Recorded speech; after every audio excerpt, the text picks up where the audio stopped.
ارے کس نے آپ کو یہ عظمت بخشی کہ آپ کہتے ہیں اللہ اکبر، ساری کائنات کو الگ کر دیتے ہیں، آپ الگ ہو جاتے ہیں، کاروبار، رشتہ دار، اولاد، گھر، بیوی، بچے، ماں باپ، والدین، دوست، احباب، سب کچھ اللہ اکبر، سب پیچھے رہ گئے۔ آپ کھڑے ہو گئے، آپ کس سے بات کر رہے ہو؟ سبحانک اللہ، اے اللہ تو پاک ہے۔ حضور صلی اللہ علیہ وسلم نے فرمایا نمازی کے آگے سے نہ گزرو، فَإِنَّهُ يُنَاجِي رَبَّهُ أَوْ كَمَا قَالَ رسول اللہ صلی اللہ علیہ وسلم، وہ اپنے رب سے سرگوشیاں، اپنا درد دل اپنے رب سے کہہ رہا ہے۔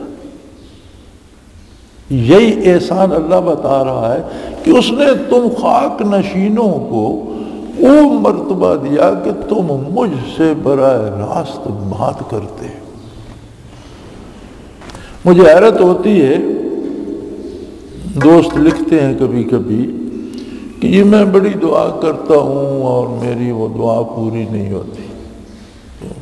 دکھ ہوتا ہے کہ کتنے سادے ہوتے ہیں۔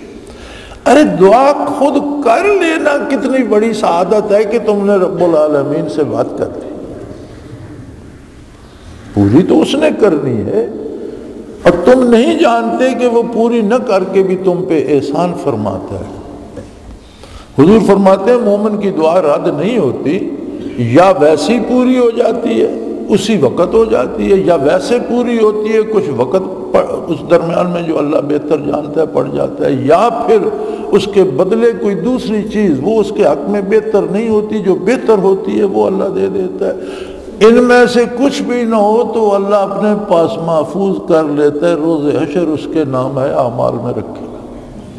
اور حضور فرماتے ہیں اس دن بڑے بڑے مستجاب الدعوات خواہش کریں گے کہ کاش میری کوئی دعا قبول نہ ہوئی ہوتی، آج میرے نام اعمال میں رکھی ہوتی۔ جب فرشتے عرض کریں گے اللہ اس کا حساب ہو گیا، نیکیاں تل گئیں، بدیاں تل گئیں، ترازو پہ ہر چیز رکھی ہے، تو ارشاد ہوگا اس کی کچھ امانتیں میرے پاس بھی۔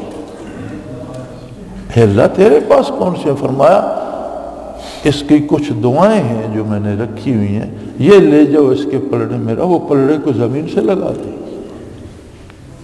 حضور فرماتے ہیں بڑے بڑے لوگ جن کی دعائیں قبول ہوئی اس وقت حسرت کریں گے کوئی قبول نہ ہوتی۔ یہ کتنی عجیب سی بات ہے یہ شکایت، بلکہ اس پہ تو شکر کریں کہ اللہ سے بات کرنے کی توفیق تو ہو گئی۔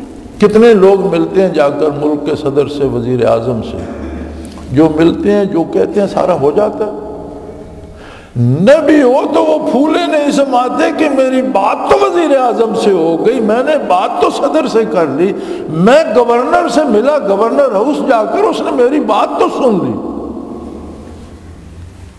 رب العالمین سے بات کر کے آپ کو فخر نہیں ہوتا؟ یہ تو منصب آپ کو دے دیا محمد الرسول اللہ نے، نہ کسی مفتی کے محتاج، نہ کسی علامہ کے محتاج، نہ کسی مولوی کے محتاج، نہ کسی پیر صاحب کے محتاج۔ وضو کرو، قبلہ رو کھڑے ہو جاؤ، اللہ اکبر کہہ کے کائنات کو چھوڑو، کرو بات اللہ کریم سے۔ تمہاری کوئی سنتا ہے یا نہیں، تمہیں کوئی گھاس ڈالتا ہے یا نہیں، گھر میں بازار میں تمہاری کوئی عزت ہے یا نہیں، یہاں تم ایک معزز و معتبر بندے ہو اللہ کے، اور براہ راست اللہ سے بات کر لو۔ اس سے آگے اور کیا چاہیے؟ اور پھر ہم اس منصب کو بھول جائیں اور میلاد پہ چلے جائیں جہاں کافر مومن سب ایک، مومن تو ہے ہی کوئی نہیں۔ میلاد پر کسی کو ایمان نصیب نہیں ہوا، ایمان کا تعلق تو بے حد سے۔ اللہ فرماتا ہے میں نے بڑا احسان کیا مومنین پر، یہ تو کائنات میرے احسان سے دبی ہوئی ہے، لیکن ان پر میں نے نرالا احسان کیا کہ میرا بندہ مبعوث ہوا رسالت سے سرفراز ہو کر، اور انہیں مجھ سے بات کرنے کی طاقت دے دی۔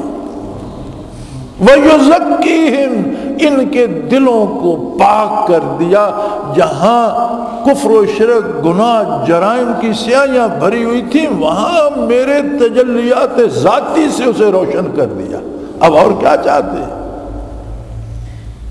وَيُعَلِّمُهُمُ الْكِتَابَ وَالْحِكْمَةَ، اور انہیں میری کتاب کا علم دے دیا اور اس کے مفاہیم سمجھا دیے، انہیں یہ بتا دیا کہ میں ان سے کیا چاہتا ہوں۔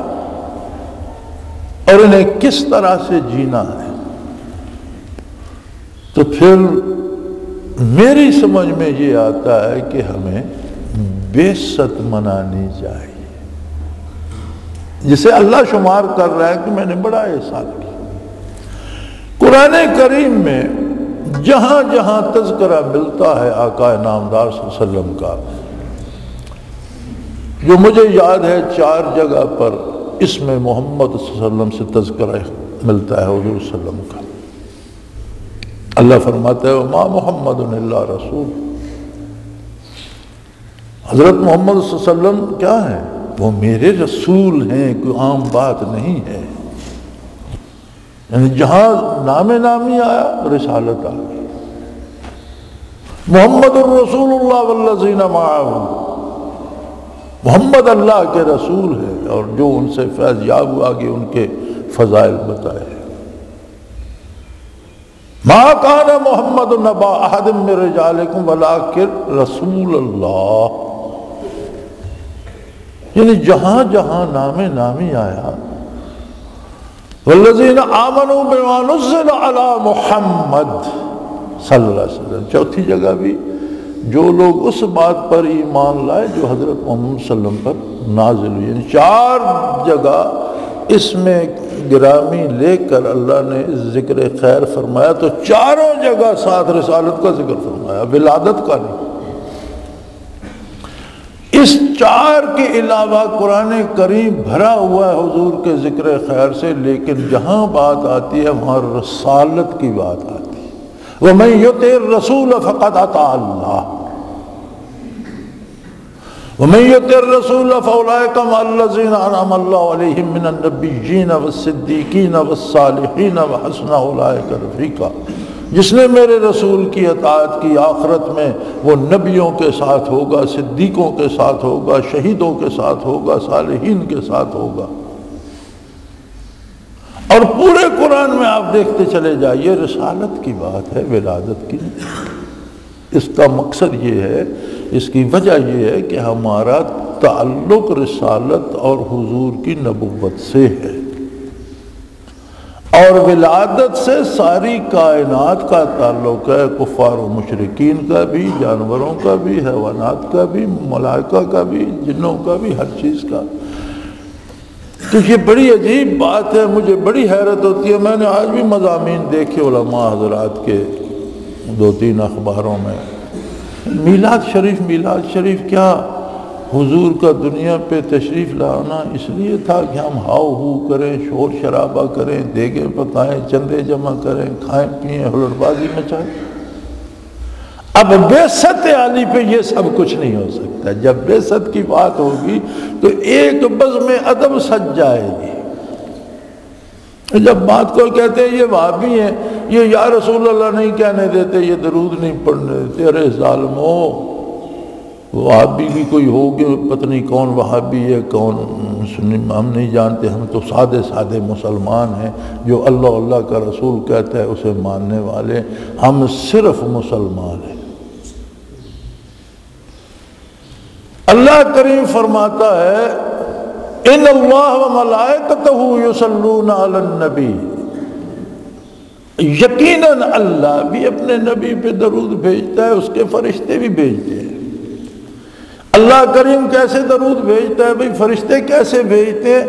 اللہ عملاً ہر وقت رحمت نازل کرتا رہتا ہے۔ اس نے کسی کو اپیل تو نہیں کرنی کہ میرے نبی پہ رحمت نازل کر، اس نے تو خود کرنی ہے۔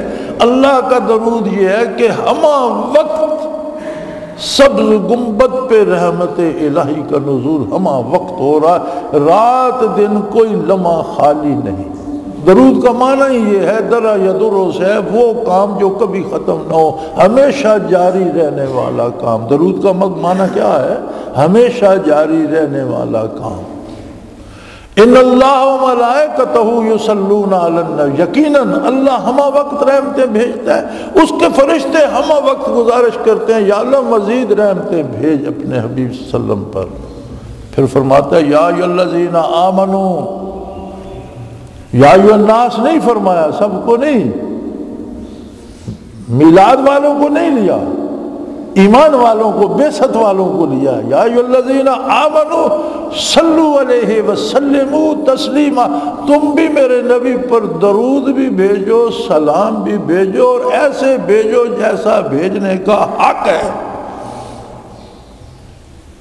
صلو علیہ وسلموا تسلیما، صلات بھی بھیجو، سلام بھی بھیجو، اور ایسا بھیجو جیسا بھیجنے کا۔ پھر وہ خود سکھا دیا کہ اس طرح بھیجو، وضو کرو، کپڑے پاک کرو، جگہ پاک ہو، قبلہ رو ہو جاؤ، 2 رکعت نماز نیت لو، نوافل نیت لو۔